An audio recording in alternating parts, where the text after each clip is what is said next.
Hello, everybody.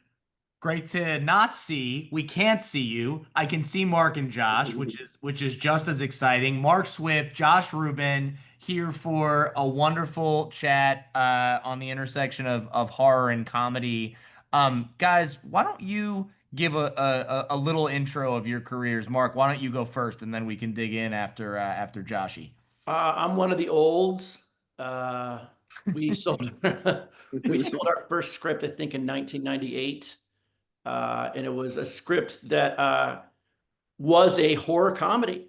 It was horror comedy action called Gator Farm, and that kind of set the tone of our career. So we got up for action jobs, horror jobs, comedy jobs, and all three. And then we've been lucky enough to work ever since. We wrote Freddy versus Jason, Friday the 13th. We're writing the remake of Magic right now, which was a movie in the 70s with Anthony Hopkins and Anne Margaret, one of the great evil ventriloquist doll movies. Um, Mm. and we have a Sam Raimi movie coming out that he directed in January. It's coming out January 30th. If you are watching this now, you have to see it. That is the law. It's called Send Help, and we're super proud of it. It stars Rachel McAdams and Dylan O'Brien. And yeah, this is a really fun job, and happy to be here with you guys today. We're gonna dig all the way into it, Mark. And if anybody doesn't see Send Help, we will be keeping track and we will come find you. I really Um, appreciate it. Josh, you, sir. I hate that you set me up to sound far less cool. I have no Sam Raimi in my filmography, or Freddy or Jason, but I do have Mark, your new Arrow release behind me on my bookshelf. Oh, And I love it. The centerpiece. I started on the internet. That's actually where I met you, Luke. Videos at College Humor, videos for myself, uploading videos to a website with a sketch comedy group before Flash and before YouTube. And those videos got the attention of the bros at collegehumor.com, who said, "Why don't you come do for us what you're doing for yourselves?"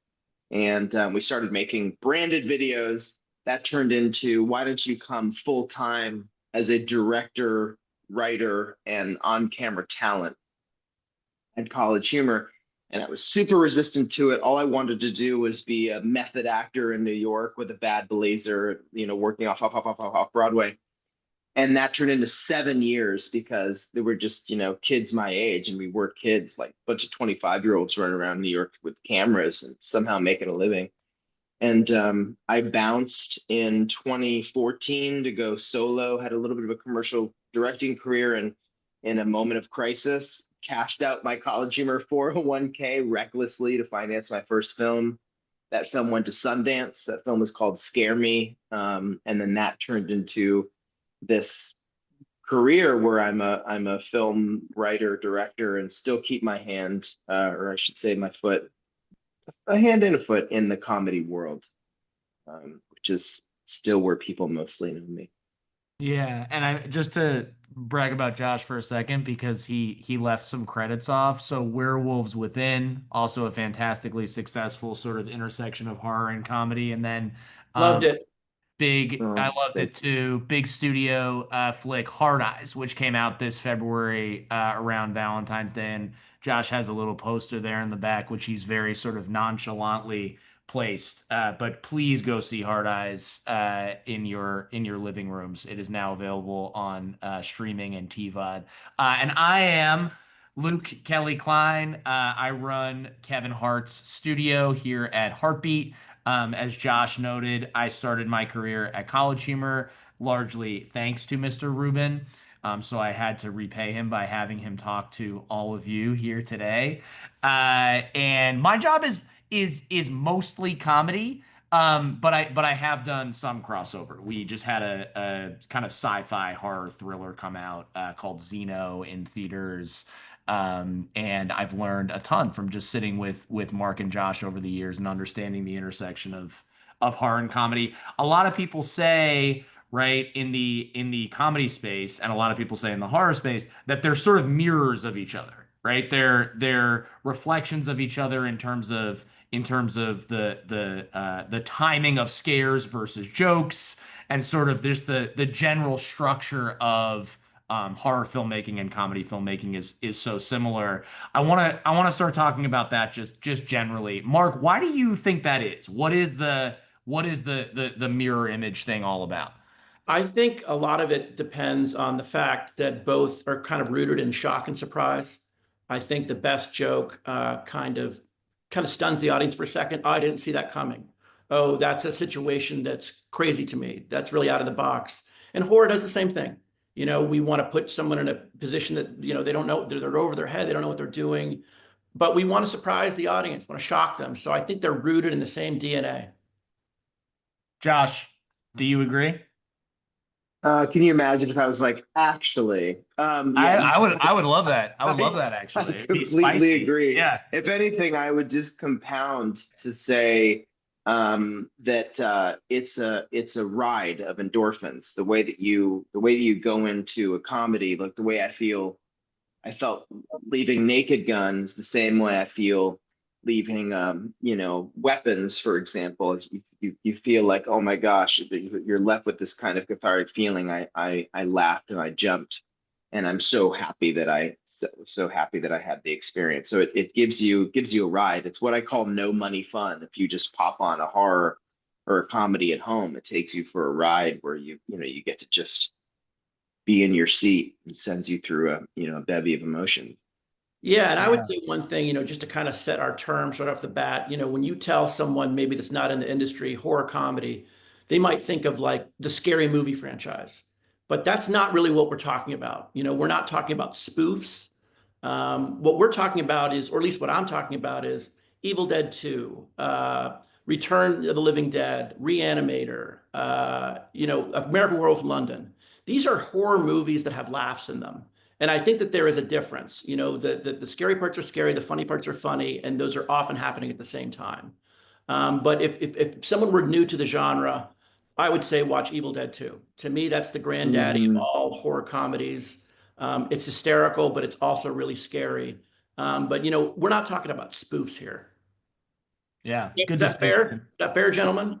It's it's it's so ve- it's fair. very fair. It's an excellent distinction. And I will say, also, guys, just from our moderators, if you do have questions, you can put them in the chat. We'll get to them at the end. And would love to hear from you guys. So if you hear something that confuses you, hear something you want to dig deeper on, please throw it into the chat. So are there elements, guys? We talked about the similarities. Are there elements that feel really distinct that you're like, look, this could only be in a comedy, this could only be in a horror movie, and of course, specific storylines, etc. Yes, but are there elements that you feel like are not simpatico between the two genres?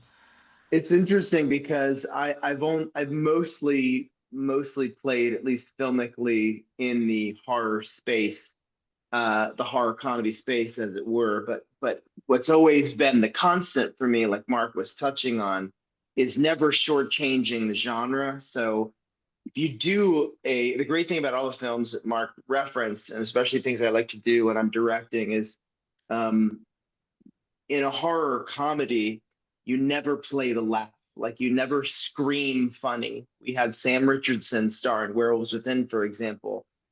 He never played the laugh, but he's effortlessly, because he's got comedy in his bones, is working on another kind of level. He's working at max beyond what Timothée would probably be doing, and I'm sure Timothée would be wonderful.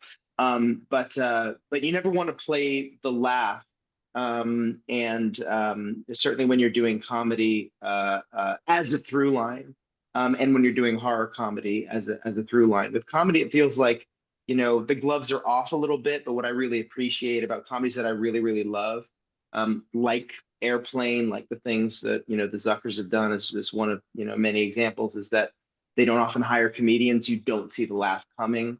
They hire actual actors. That was what's so wonderful about like Liam Neeson or Leslie Nielsen, is they're just playing it so straight, but they're saying the most ridiculous things, and that's my favorite.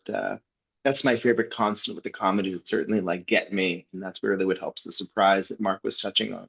Yeah, I think even regardless of the genre, the last thing I would tell an actor is try to be funny. I especially as a writer, I would say, depend on the script and depend on the director, but don't go for the laugh. That's just death. If the audience kind Mhm. of sees you trying. And to answer your question, Luke, from my perspective, I think it's a very hard tonal balance. I think that a lot of stuff can cross the line, and I think some of it comes down to taste. Like we had a scene in Friday the 13th where I was talking to the director, Marcus Nispel, and he wanted to do a tweak on a kill. Now, this is a movie that, to me is a horror comedy, because it's got a lighter tone. The Friday the 13th genre has goofy characters, and we wanted to, honor that. But he was like, and then he shoves the rubber ducky in her mouth, and that's how he does it because rubber duckies are funny. And you're like, well, Marcus, I think that, you have to have that conversation. Is like, we're not trying to go for the laugh here, but we want the audience to have fun with this and not feel uncomfortable with these kills. It's more like a fun ride. So I think that is a bit of a difference. I've worked with James Wan. He's not going for any laughs in The Conjuring. He's not going, and he shouldn't. Those aren't movies that are attempting to be horror comedies. But in movies like Freddy versus Jason, Friday the 13th, we want the audience to have fun. We want them to be in on the joke, and we want them to be kind of entertained in that way. So it comes down to taste a little bit and knowing where that line is. It's a great distinction, and I think that there's that, going back to the similarities for a second, there's that break in context or break in what's expected is the same thing that elicits, a scream and a laugh, right? So Right. so walking that line really delicately, but if you can figure out a way within the horror genre, it seems like as a neophyte as far as producing goes in the genre, it seems like if you could figure out a way to build an authentic scare in with a little bit of a wink and a nod that feels surprising, you'll get that comedic payoff, right? Yeah. So talk to me a little bit, guys, about what some of the challenges have been for each of you in creating the material you've created and in walking that delicate line. I think the through line challenge is always cast. Your cast will inform your tone. That was a big lesson for me. It would have been a very different tone, like using werewolves, for example, to hire Wyatt Russell instead of Sam Richardson. Wyatt Russell's a terrific actor, but not comedic. He's a terrific dramatic actor. You hire someone like Sam, again, you have different kind of, there's just something else happening. There's something kind of kinetic happening in tone. So I think cast is always, it's always a challenge because you want to find someone who's in on it, who's in on, understanding that they're not going to play the joke. They're making the same film. I found that that's to be the scariest thing. I've been very, very lucky with cast, but I'm anxious about the day that we will all have, I'm sure Mark's experienced it and you too, Luke, where you have to kind of not necessarily handhold, but you have to navigate someone not necessarily being in the same film or operating on a different tonal level. But that's 100% been the agree. constant to me. And I think you also have to be careful with the studio. I mean, I don't want to speak for you, Josh, but I would never tell a studio that I was making a horror comedy. I would never tell them Yeah. that I was even trying to sell a horror comedy. What we're trying to do is you're selling a thriller, you're selling a horror, and then you're sneaking in all the fun. Studios believe that horror comedy is a very bad word. They believe that they do not make money. And by the way, because they're very hard to pull off. And so they might not be wrong in terms of the audience. They're hard to market. So you have to be very careful. I think that one of the challenges is how you get these movies through and how you talk about them to the studio. I think you have to be very, very careful and very smart about it. And then you have to have a director, just as a writer, who's on the same page with you, who understands sort of what you're doing. Obviously, Sam Raimi is the perfect partner for us. We plan to make every single one of our movies now with him. I'm going to be chained to his leg. I'm never letting him go. But Sam certainly gets that. He knows how to mix tones. So we get away with it because they know that they're getting a Sam Raimi film, and that's what he does. But with other studios, they put a director on it, and then it gets a little murky, and it can get a little scary. So I think you have to be careful how you talk about it, how you talk about it with the actors, how you talk about it with the studio, because it's a very tricky genre. It really is. Not many people can do Okay. it. It's true. I'll just quickly say, Yeah. I've been told never to say horror comedy. Say at best, call it a fun horror. There you It's go. like, I mean, that truly is it? Yeah, it's going to be Sure. fun. That's the code word. Yeah, you get to say that it's a ride, which it is, but you can't say horror comedy, which is really amazing to me. And presumably, right? I'm just gonna piggyback, Mark. Presumably, it's because it becomes a feathered fish, right? Yes, And they're studios terrified of. feel, yeah, studios feel like I don't know what I'm supposed to market. I don't know what the audience is supposed to, Yes, expect. they oftentimes are very binary in their thinking. They're saying, well, those are two Hmm. audiences. Am I marketing for horror fans or comedy fans? And I'm like, honestly, it's one audience. People want to be entertained. You know what I mean? You can find people that love both. And horror is a very wide genre. It can encompass a lot of tones. But studios get very nervous about that, you know, and look, they want to make a profit on these movies and they should. So they have to be careful. So you just have to know your job too, is how to kind of manage that process. Yep. Well put. Talk about horror comedy as a vehicle for social commentary, right? We've seen Jordan Peele's been excellent at it. There are many other examples in the past, 10, 15 years and beyond. Talk to me a little bit about why you think the genre lends itself so cleanly to social commentary. And also, second part of the question, what some favorite examples of yours have been over the past couple years, few years. I mean, look at all of Romero's work. Like I Mhm. just saw Day of the Dead, and I was blown away by how ridiculous. I mean, it's not incredibly funny by any means, but it has comic texture, and it is so a mirror for the time. The way that also I think why Weapons hit, not giving anything away for those who haven't yet seen it, but the villain is a bully, and we are living in a time and a place where bullies are kind of running not just not just the country What do we you live mean? in. What do you I don't mean, Josh? know. Anyway, 2020, my dude. But to see the bully get their due, I think is a piece of why the movie and the catharsis of watching your horror, your antagonists fall is so cathartic, and why we have to return to live through and survive the experience, especially to watch like a David survive a Goliath. We're going through the process of like the survival mechanism of surviving the impossible in our real lives by living it vicariously, right, through a protagonist who might be smaller or less powerful. But as far as social commentary goes, just on, from my standpoint, as someone who started essentially as a comedian, as a sketch comedian, and turned into a genre lane. Speaking specifically to that experience, and I imagine it is similar to even John Krasinski and even Jordan Peele and Zach Kreger and these creators who've come from comedy. Um, we have an observationist just gene, and this is very true with writers like Mark too. We live our lives going, you go to an airport and you're like, oh my god, look at that dynamic. I have to blow that out in this genre scenario with that husband and wife. We have to take this thing that I know about the dynamic between a landlord and a tenant. I have to put that through this genre lens. We are really keen observationists, and we're also quite puckish in a way. We're like, ooh, I'm really gonna throttle and make fun of that, or draw a very uncomfortable, squirmy mirror to it. My first film, Scare Me, was right at the height of Me Too, and without it being a preachy, a preachy picture, it was very much centering a selfish, emasculated male writer in the face of competing with women is very much in the social commentary conversation. So I think there's also just a piece of it where we can't not do it, just like any great stand-up comedian, just like any comic. With the mirror up. Yeah. Yeah, if you're going to try to scare someone or make someone feel something, it's got to be about something. It has to be, there has to be a relevancy to it. I think about a movie like The Substance, which I thought was fucking great.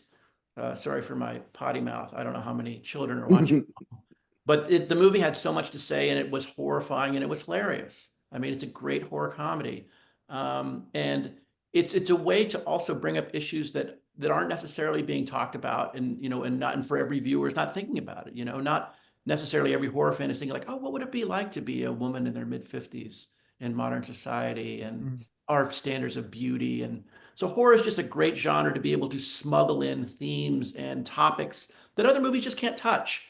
how are you going to do that in a superhero movie? You're not going to be able to do it. Maybe you touch on the little moments, but look at what happened. Like you just already referenced Get Out. I mean, my gosh, there's so many incredible touchstones about race and power dynamics, and the movie's fantastic. So if when they're about something, you can't just put a person in a chair and just chase someone. You're not going to move an audience. It has to be about something. There has to be some relevancy. And so it changes generationally. Horror movies that were made in the 60s and 70s have different thematics than ours now. Because what does an audience, what are they scared by now? You have to kind of make it relevant to their lives. Yeah. And I think it's both great answers. On those points, guys, I want to zoom out for a second and think through how you each come up with the messages that you want your projects to be about, right? I'll say as a film and TV producer and somebody who reads just tons and tons and tons of incoming material scripts all the time, there's this thing we say, which is when we're passing on something, right? Which is it's fun, it's just a little bit too plotty, right? And it's like, well, okay, so what does that mean? Right? And Josh is laughing because we've done years of imitating studio executives to each other. It's a little too plotty. Um, but I think what it means at its core is there's a story, right? There's a narrative, but we don't care enough about the narrative. We don't care enough about the character's journey and what it's saying about humanity and emotion and this thing called pathos, right? The heart of a script. We're not feeling it. We feel like we're just sort of ticking along, checking boxes of this is what happens at the end of Act One, and this is your midpoint twist, etc. So message is where great art comes from. And how do you guys come up with your messages? Mark, start with you, and then we'll go to Josh.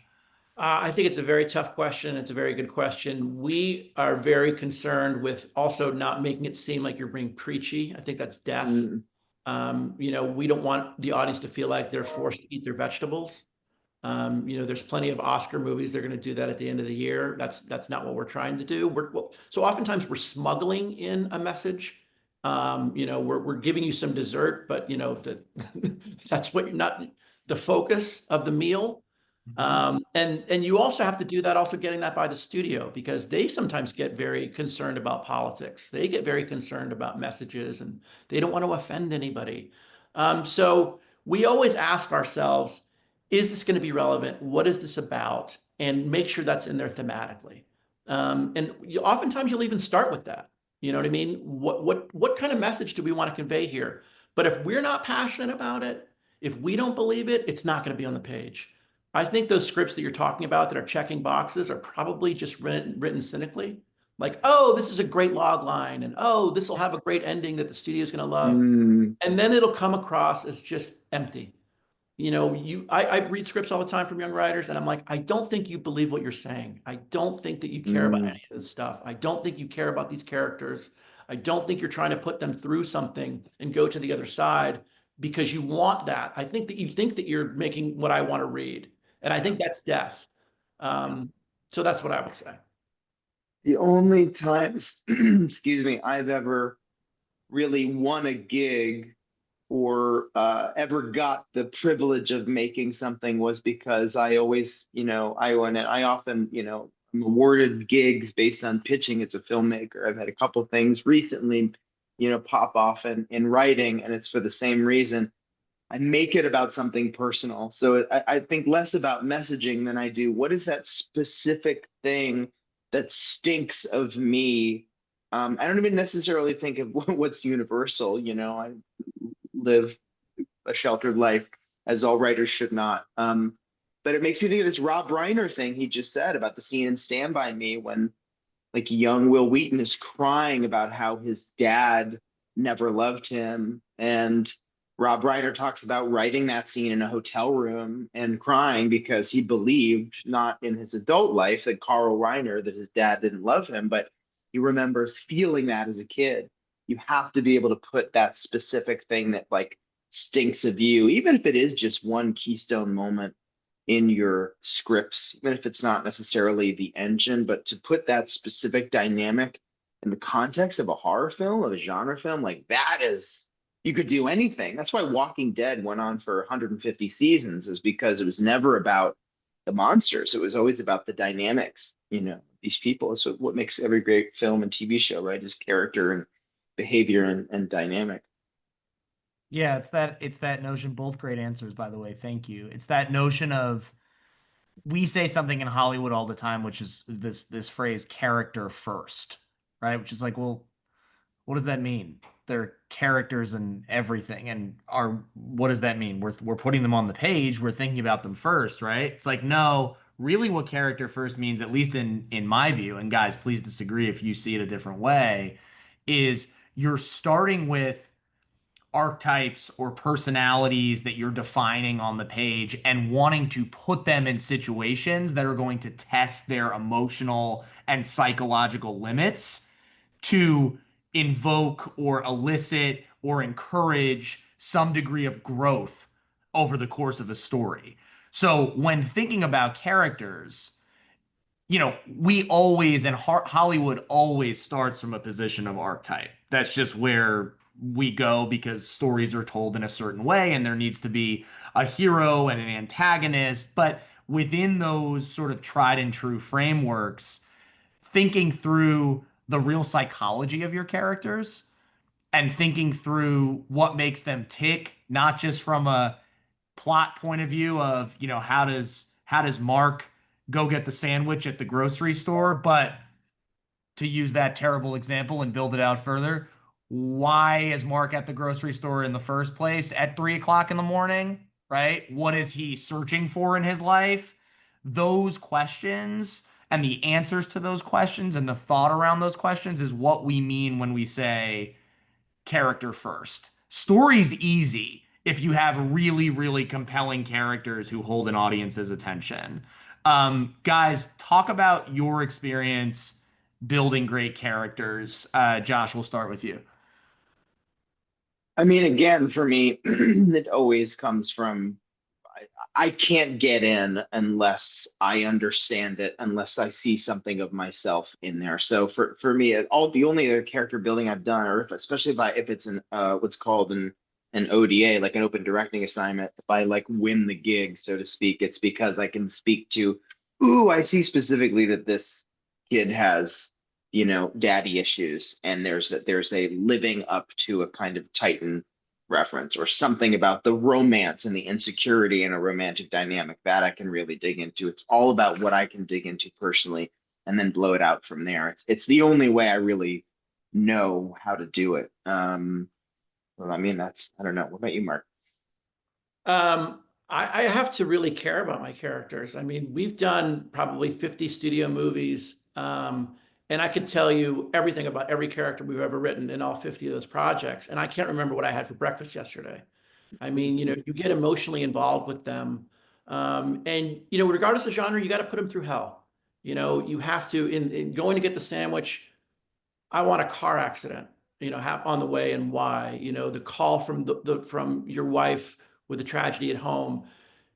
Regardless of genre, you got to put your characters through things that force them to make choices. And then when they do, it reveals stuff about themselves. And then that reveals about us, how we react to it as an audience. So every one of our characters, we've just fallen in love with them, even if they do horrible things. I don't want to, get into spoilers because I really do want you all to see the movie. Oh, But we will. Rachel McAdams' character, a character named Linda Little in Send Help, is someone that we incredibly care about.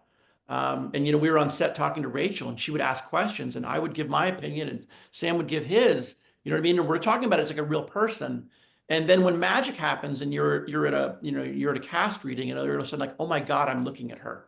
It's a really amazing feeling then when it all comes together, the director, the actor, the screenplay, and then you have a character who is really alive. And I just think it's one of the most powerful things in movies is when characters truly come to life. And it's amazing to witness, and it doesn't always happen. You know what I mean? Sometimes, you might cast poorly, or they have a different interpretation than you do, and, you get your heart broken.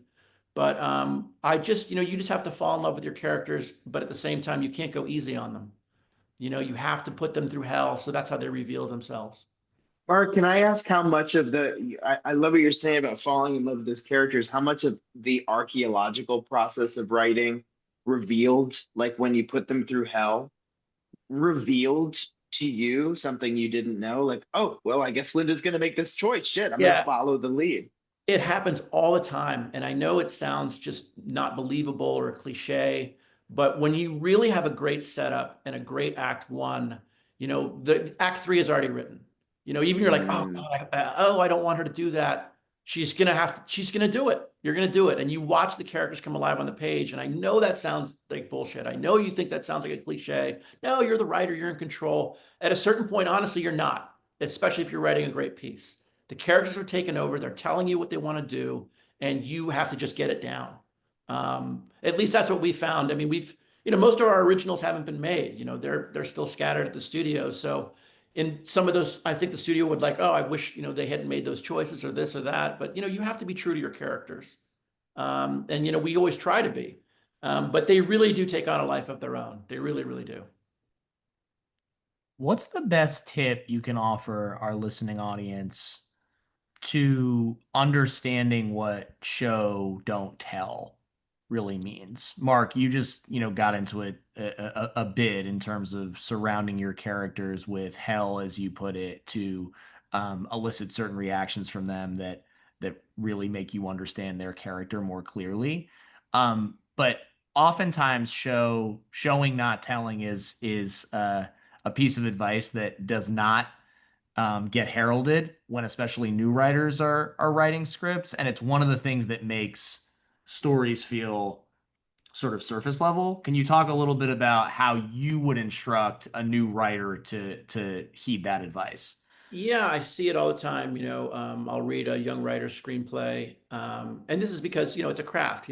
When you start off, you don't have a lot of experience. So a character will come up and just start saying everything about who they are, their lives. I'm like, well, nobody talks like that. The best exposition answers the questions that the audience has. You don't want to give them information before they care. You know what I'm saying? So the best exposition answers the questions that the characters, have set up. Um, we are huge students of Hitchcock. I love Hitchcock. I like actually watching sequences with the sound off, and you Mm. absolutely get the story. It's very visual filmmaker, but cinema is about action. You know what I mean? It's obviously there's movies that are dialogue heavy, but it's about what do your characters do?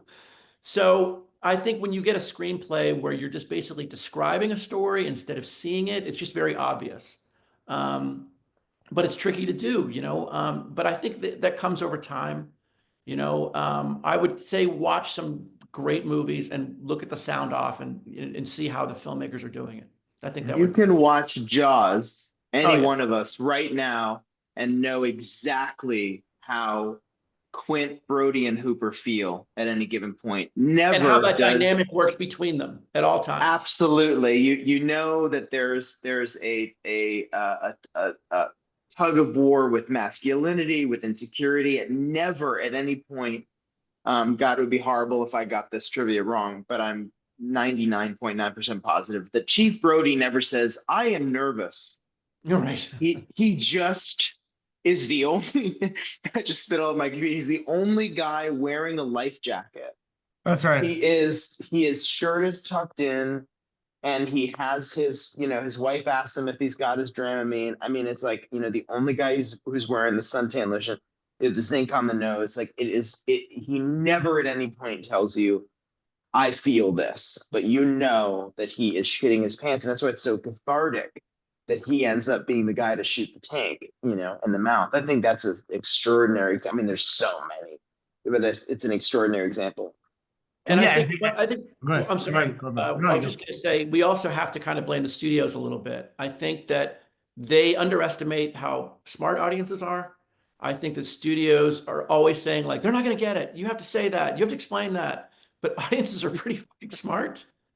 So a Billy Wilderism that we, swear by is you give the audience 1+1, but let them say two.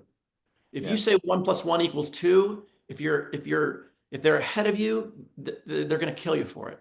Audiences are very smart. Give them 1 and 1, but don't tell them two.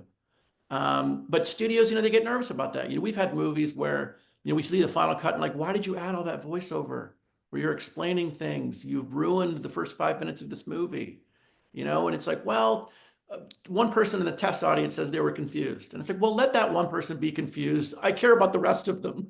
Mhm. You see Anyway, Kyoto, you see the Japanese flag. Why did you put a legend at the bottom of the screen that says Kyoto, Right. Japan? That's right.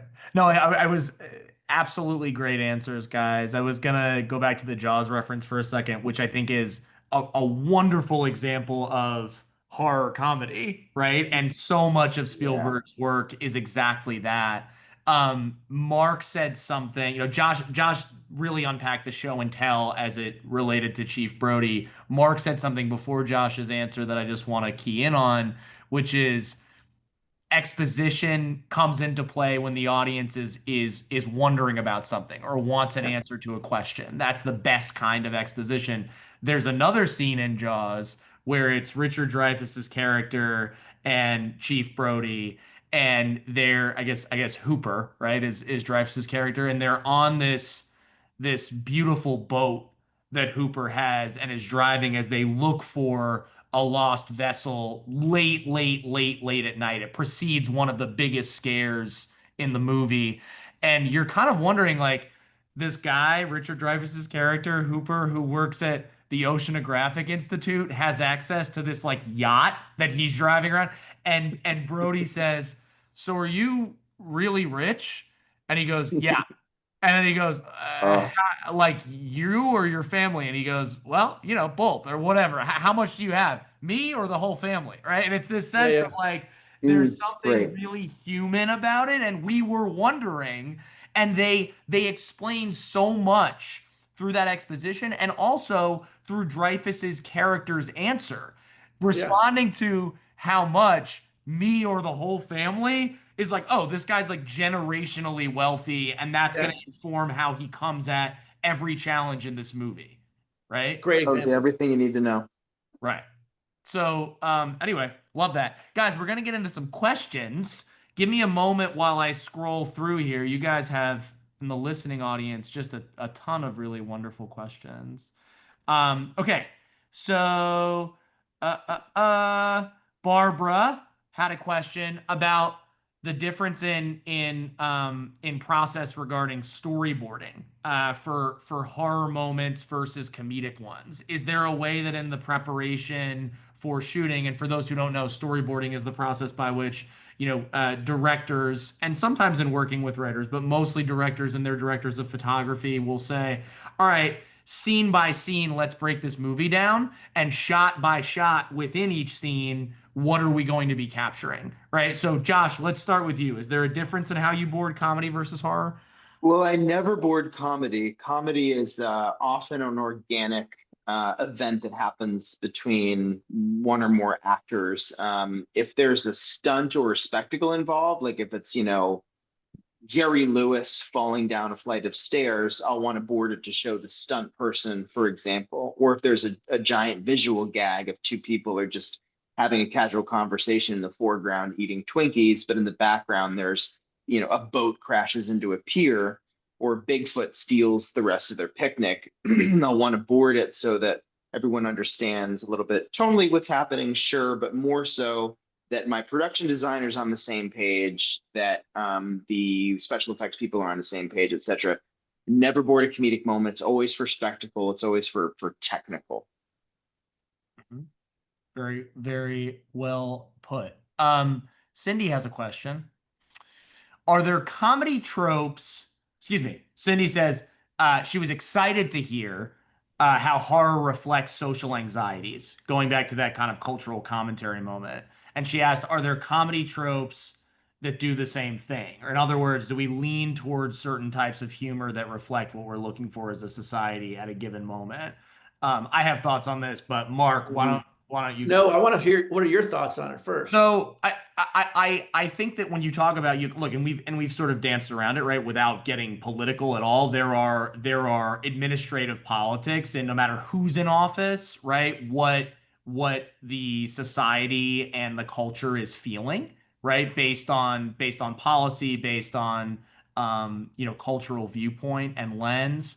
I think that if you go back, certainly for as long as I've been alive, 37 years, you see these sort of punctuated periods where certain comedies do really well, and then they go away for a while, and then they come back. The most recent example of this, right, is we had this sort of early aughts, and probably throughout the aughts, right, sort of boundary pushing, oftentimes quite, walked the line as far as what was offensive and what may not have been. And then you had this period of, the 20 teens and into the early 2020s of a response to that, of let's be more socially conscious, let's be more sensitive and empathetic in our storytelling, even if it's comedic. And then I think now, little by little, you're starting to see a response to that and a reversion back to some things that may have been a little bit more broad, a little bit more offensive, perhaps, depending on who you are.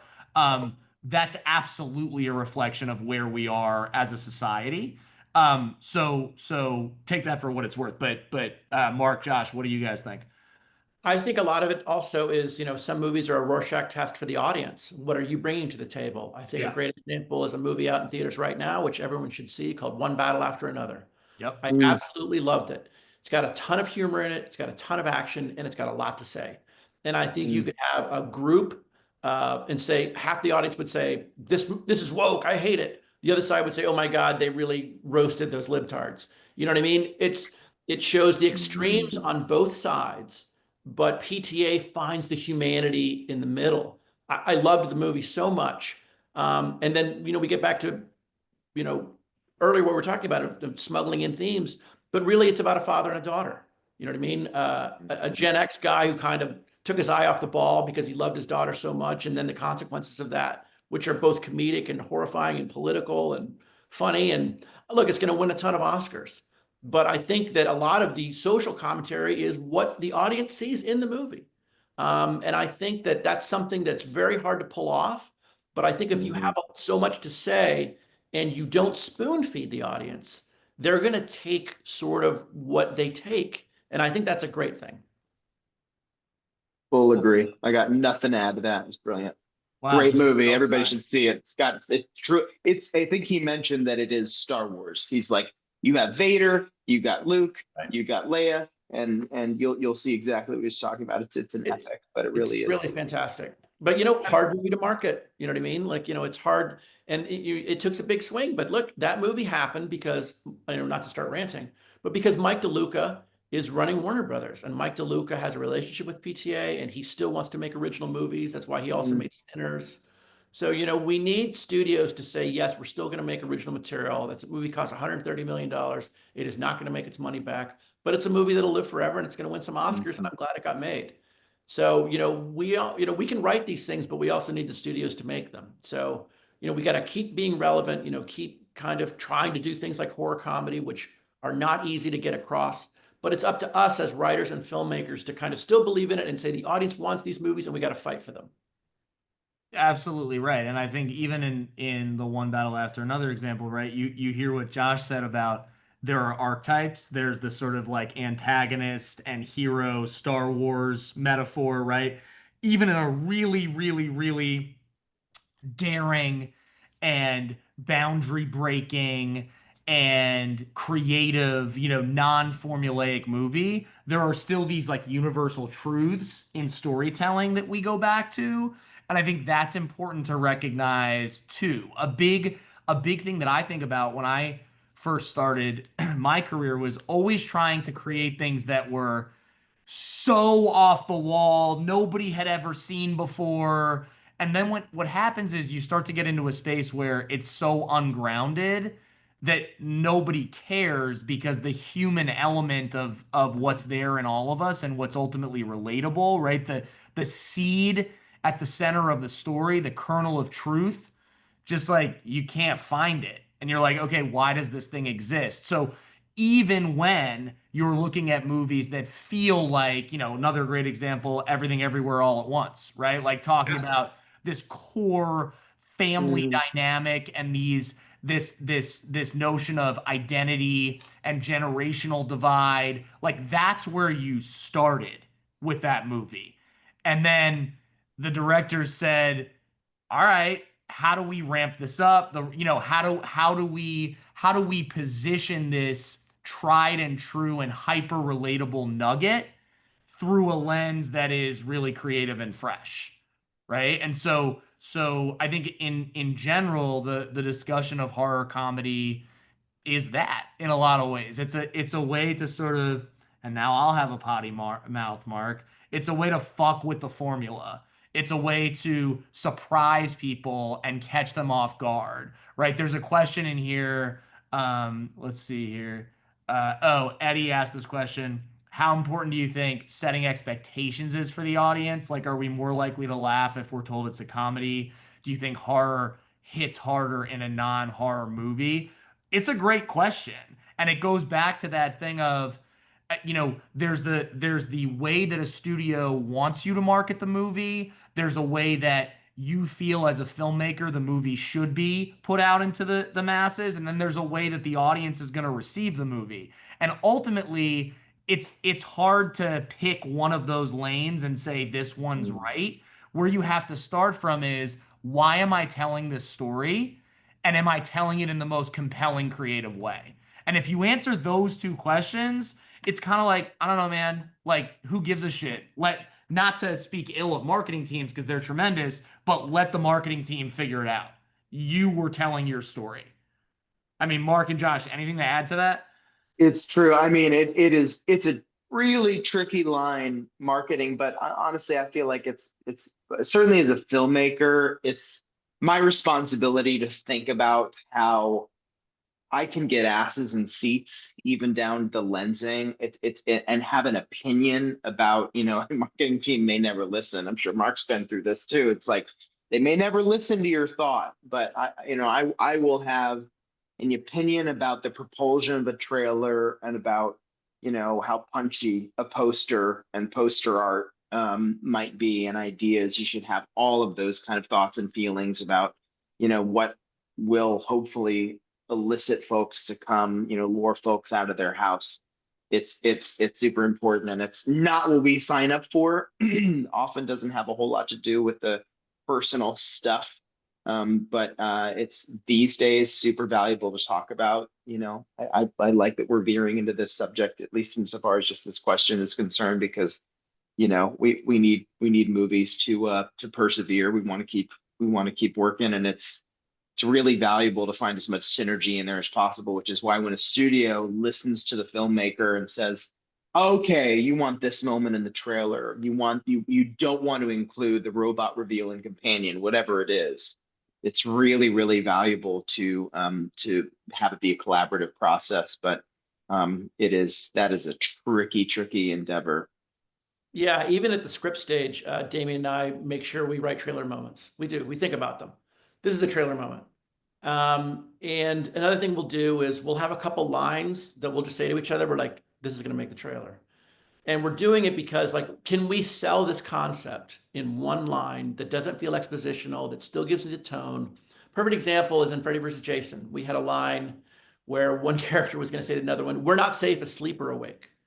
And Damien's like, how dare you? That doesn't even make sense in the scene. I know why you're doing this because you know it's going to make the trailer. And I'm like, I know it's going to make the trailer. I want it to be in the trailer. And guess what? It made the trailer. You know what I mean? You Mhm. sometimes want to have those moments where, like, this is going to sell the movie. And it's not cynical, it's practical. It's understanding, how am I going to reach my audience? So we think about trailer moments, we think about trailer lines. And we did it with this last one. And thank God it was like a great natural line. But the second it came down, I'm like, that's going to be in the trailer. And we just saw the trailer. I think it drops this week. And I'm like, it's in the trailer. You So know it drops this week, Mark. Come on. I think you know You what? know. I will tell you, but I do know. The trailer for Send Help will be in front of Black Phone 2. Uh, Which you should all go see. Mhm. Black Phone was great. I love those guys. Love Scott. Love Cargill. And I think it's going to drop before that, though. I think in a Amazing. few days.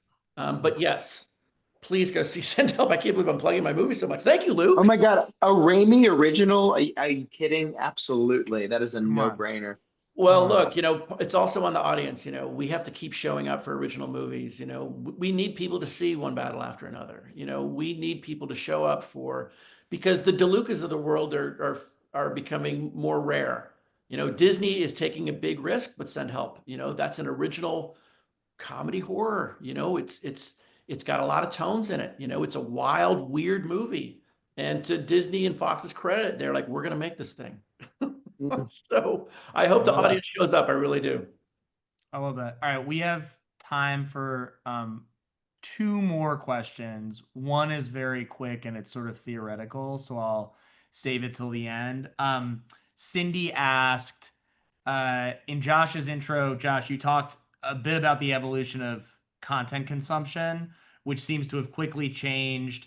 Can you talk about the different challenges or opportunities there are in writing comedy or horror movies as opposed to episodic or shorter form media that leverages the two genres together? That's a really interesting question. I'm not sure I fully understand So it. The I think what advantage it of is, longer form? I think what it is this, and Cindy, please put in the text if I'm misrepresenting this in any way. I think what it is, and Josh specifically because we came from a short form star, Mm, right? mm. Is there a technique that feels different in producing and creating horror comedy for that form versus a feature form?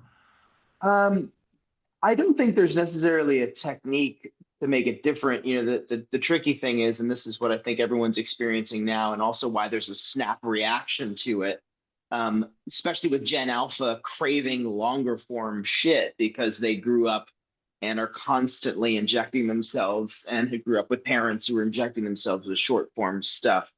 Um, I don't think there's necessarily a technique difference. That I remember in short form, everything was about, we would say, punch in the face. Like what's the most Hmm. punch in the face quick reaction we can get from someone? We're seeing a lot of this with the AI slop movement. What's the punchiest, Hmm. whether worst or best thing we can do? I mean, really just content creation in general, and the world of commercials. What's the poppiest, punchiest thing we can do? The beautiful thing about film is that we can live in all those moments and punctuate with, terrific moments of horror to blow out a narrative. I think it's, the through line to both is the propulsion of an edit. How quick and punchy can you get in or out, or X, Y, and Z moment? When is a moment kind of tired or done, and being the barometer of that is always an interesting technique, and is certainly a learning curve for any filmmaker, whether in short form or long form. So hopefully that answers that No, question. it does, and Cindy says spot on. So nicely Woohoo! done.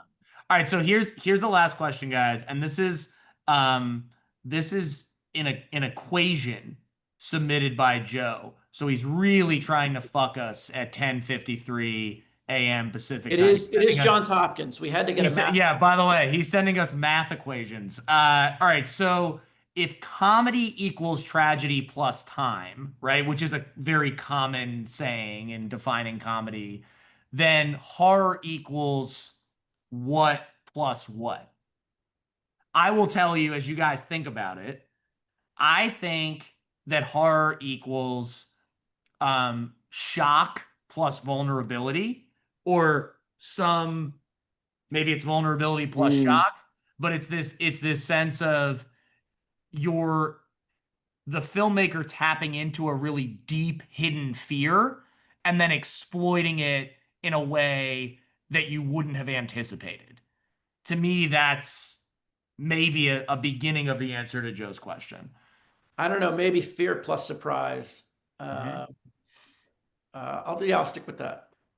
I Cool. like throw relatability into that too. It's like Yeah, relatability plus fear slash yeah, surprise, I think would yeah. be. Relevant fears. You know what I mean? Hmm. Because you're not going to be afraid by something if you don't relate to it. That's right. You could have movies where, yeah, I mean, you know what I'm saying. But it has to be relevant to the audience, or they have to be able to relate to the situation. I mean, I think James Wan said this to us, one of the most basic kind of ways, kind of is being alone in a dark room, that it can be horror, how you shoot that, how it looks. Everyone Mm, can relate to being in the house at night. Hello? It sounds so cliche to say, but that's what we all say. Hello? You hear a noise, you're walking through your house. all of a sudden the hair starting to stand up on your arm. We all relate to that. So there is that relatability to a kind of a universal fear. And then there's going to be a shock. There's going to be a surprise. There's somebody behind the door. There's somebody outside the glass. That is kind of the DNA of horror. Yep. I love that. And it's a great way to wrap up because it talks about, relatable and highly, highly, highly Ah, understanding human emotion. You're very terrifying, Mark. And hopefully this will be the thumbnail on this panel when it is marketed. Guys, Mark, Josh, thank you so much. That's really scary funny. Nicely done, Joshy. you're welcome. Thank you so much for making time to do this. You're both legends. I think people got a lot out of this, and I just so much appreciate you spending time with me this morning. You're the best. Well, thank you Thanks so for much. having us, everybody. Really appreciate the talk, and happy to do it. Go see Send Help. Please see Go see Send Help. Go see Hard Eyes. Definitely. That's old news.